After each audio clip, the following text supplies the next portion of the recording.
Hello everyone, আজকে mini ব্লগটা সকাল থেকে স্টার্ট করছি। আর সকালবেলা ঘুম থেকে উঠে আমার সবার প্রথমে কাজ হলো বিছানাটাকে ভালো করে গোছানো। এক তুড়ি মেরে গুছিয়ে নিলাম, এটা হচ্ছে আমার একটা বিশেষ ট্যালেন্ট।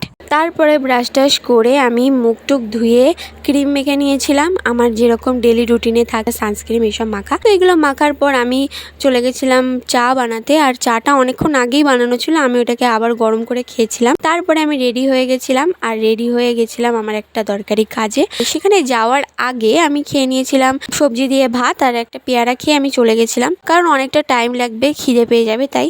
তারপর অনেকক্ষণ পর বাড়ি এসে আবারও ভাত আর মাংসর তরকারি খেয়ে নিয়েছিলাম। খেয়ে দিয়ে চলে গেছিলাম আমার স্টুডেন্টকে পড়াতে। আর স্টুডেন্টকে পড়িয়ে এসে আমি চলে গেছিলাম বাজারে। বাজার যাওয়ার টাইমে দেখো আমার বিড়ালটা কোথায় উঠেছে। আর এরা জানো তো ঘরের ভিতর ঢুকে যায়, আর যদি আমরা কোথাও বেড়াতে টেড়াতে যাই দেখতে পাই না যে ঘরের কোথায় চোখের তলায় লুকিয়ে থাকে, আটকে দিয়ে চলে যায়, ঘরটাকে পুরো নোংরা করে দেয়। আগের দিন এরকমই একটা ঘটনা ঘটেছে। আমরা একদিন থেকে চলে এসেছিলাম, নালে যে কি অবস্থা হতো। যাই হোক, এখন যদি কোথাও বেড়াতে যাই, এখন ঘরের চৌকির তলা সবকিছু চেক করে যাই যে বিড়ালগুলো যাতে না ঢুকে থাকে। ঢুকে থাকলে তো ওদেরই অসুবিধা, না ঘরের মধ্যে আটকে থাকবে। তারপরে আমি এখানে বাজার করে চলে এসেছিলাম বাড়িতে। আর বাজার থেকে নিয়ে এসেছিলাম সিঙ্গারা, আর ওখানে আমি ফুচকা খেয়ে এসেছিলাম।